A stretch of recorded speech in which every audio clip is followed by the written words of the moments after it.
5% do produto interno bruto para gastos com defesa. A Europa, conhecida pela sua cautela, de repente vê um país ir na contramão e se colocar na vanguarda contra Israel.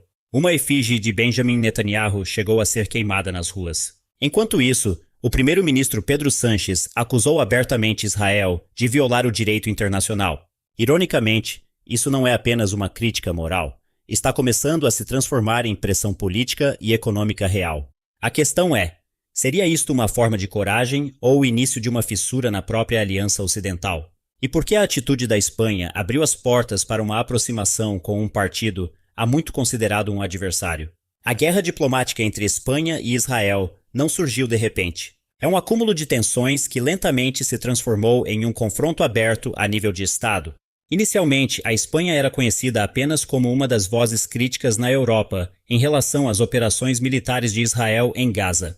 Mas nos últimos meses, essa postura mudou drasticamente, passando de críticas para ações concretas que atingem diretamente o cerne das relações bilaterais. O ápice ocorreu quando o governo liderado por Pedro Sánchez suspendeu oficialmente a designação da embaixadora da Espanha em Israel, Ana Maria Salomón Pérez, e não parou por aí.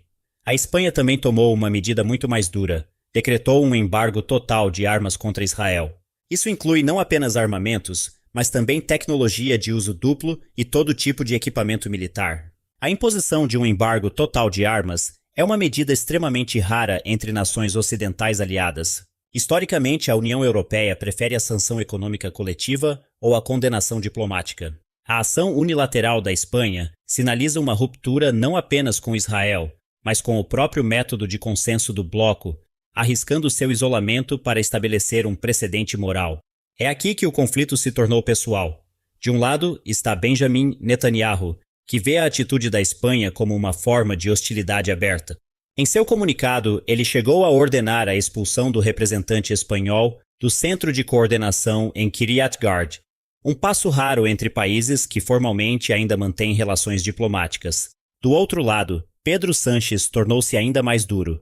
Ele afirmou que as violações do direito internacional no conflito do Oriente Médio, seja em Gaza, no Irã ou no Líbano, são cometidas primariamente pelo governo israelense. Este conflito também se espalhou para o nível dos ministros das Relações Exteriores, mostrando que não se trata apenas de uma divergência de opiniões, mas de um choque de narrativas. Do lado israelense, Gideon Saar acusou a Espanha de se aliar ao Irã, uma acusação muito séria em um contexto geopolítico. Ele chegou a chamar a Espanha de pária na Europa, insinuando que Madrid se desviou da linha política ocidental, que tem sido relativamente alinhada. No entanto, essa acusação foi veementemente negada pelo ministro das Relações Exteriores espanhol, José Manuel Álvares. Em sua resposta, ele classificou a alegação como absurda e descabida, ao mesmo tempo em que afirmou que a política externa da Espanha é consistente, baseada no direito internacional e em princípios humanitários, não em alinhamentos geopolíticos. Se antes este conflito parecia uma disputa de políticas e diplomacia, na fase seguinte, transformou-se em algo muito mais simbólico, até mesmo emocional. A Espanha não está apenas combatendo Israel através de políticas, mas também está construindo uma narrativa forte sobre a humanidade que deseja projetar para o mundo. Uma das medidas mais marcantes foi a decisão de reabrir a embaixada em Teherã. Em meio a tensões globais e após um cessar-fogo temporário entre o Irã e os Estados Unidos, a Espanha assumiu uma posição diferente. E é aqui que a ironia começa a ser sentida. Enquanto a Espanha alega levar uma mensagem de paz, em casa surgiram expressões muito duras de raiva pública. Uma delas foi a queima de uma efígie de Benjamin Netanyahu em várias cidades, como Málaga. Este ato atraiu imediatamente a condenação do governo israelense, que o chamou de uma forma de ódio antissemita. A reabertura da embaixada em Teherã, enquanto se distancia de Israel, é uma manobra diplomática de alto risco.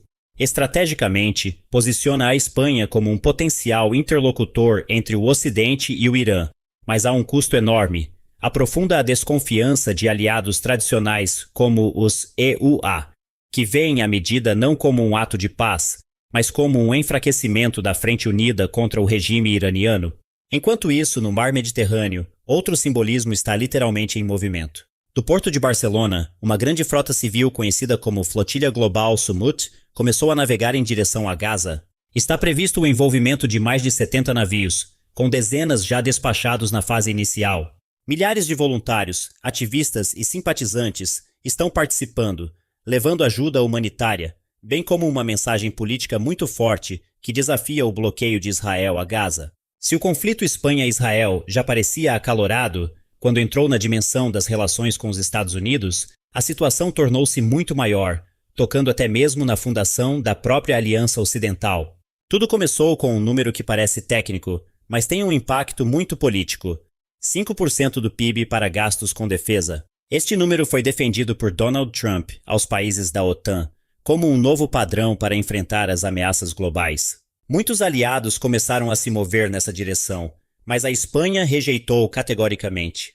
Para Pedro Sánchez, a exigência não era apenas irracional, mas também perigosa. E a partir daqui, as rachaduras começaram a aparecer. Porque enquanto muitos países da OTAN tentavam manter a solidariedade, a Espanha mostrou uma postura independente, ousando até mesmo se opor diretamente a Washington. Isso não é apenas uma diferença de estratégia, mas uma diferença de visão sobre como o mundo deveria ser administrado. Essa tensão tornou-se mais aparente quando o conflito com o Irã se intensificou. A resposta de Washington foi sentida imediatamente. Donald Trump teria ameaçado cortar ou limitar as relações comerciais com a Espanha. Essa ameaça de sanções econômicas não é trivial, já que os Estados Unidos são um dos principais parceiros comerciais de muitos países europeus. No entanto, surpreendentemente, a Espanha não recuou. Em vez disso, eles ampliaram as relações em outras direções, especialmente em direção à China. Em visitas oficiais e reuniões de alto nível, ficou evidente como Madrid começou a abrir espaço para a cooperação econômica e diplomática com Pequim. Inclusive, em uma dessas reuniões, Xi Jinping aludiu a uma ordem global que está retornando à lei da selva, uma crítica sutil que se alinha com a posição da Espanha sobre o conflito liderado pelos Estados Unidos. Neste ponto, o quadro maior se torna claro. A Espanha não está apenas em conflito com Israel, mas também começa a se distanciar dos Estados Unidos. Este é um movimento muito ousado, considerando a posição dos Estados Unidos como um aliado-chave na OTAN e na ordem global por décadas. E, ironicamente, tudo isso está acontecendo enquanto a Espanha ainda declara formalmente seu total compromisso com a OTAN. Então, por um lado, eles permanecem parte da aliança, mas por outro, rejeitam uma direção política que consideram inconsistente com sua visão. Isso cria uma posição única e também arriscada, porque quanto mais a Espanha avança em seu caminho independente, maior a probabilidade de atrito com seus próprios aliados. Então a questão se torna ainda maior. Seria esta apenas uma postura temporária ou um sinal de que a Aliança Ocidental está começando a rachar por dentro? Porque se um país ousou rejeitar a pressão militar, fechar o acesso para operações de guerra e até mesmo deslocar seu eixo econômico para um rival global como a China, então isso não é mais apenas uma diferença de opinião. É uma mudança de direção. A escalada deste conflito finalmente atingiu seu ponto mais tangível. Não era mais apenas uma guerra de palavras, mas uma ruptura de cooperação sentida diretamente no terreno. O primeiro passo veio de Benjamin Netanyahu. Ele removeu decisivamente a Espanha do Centro de Coordenação de Gaza em Kiryat Gat, um mecanismo importante que vinha sendo usado para monitorar cessar-fogos e a distribuição de ajuda humanitária. Este não é um fórum comum.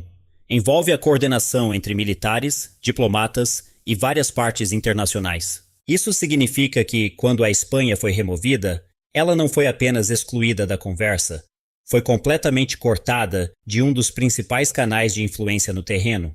No entanto, em vez de recuar, a Espanha aumentou a pressão. Pedro Sánchez começou a pressionar a União Europeia a tomar um passo muito mais duro: suspender o acordo de cooperação com Israel. Este é um passo de grande magnitude, porque se acontecesse, as relações econômicas, políticas e até tecnológicas entre Israel e a União Europeia poderiam ser sistemicamente interrompidas. Sánchez chegou a alertar que, se a Europa não agir, sua credibilidade como guardiã do direito internacional entrará em colapso.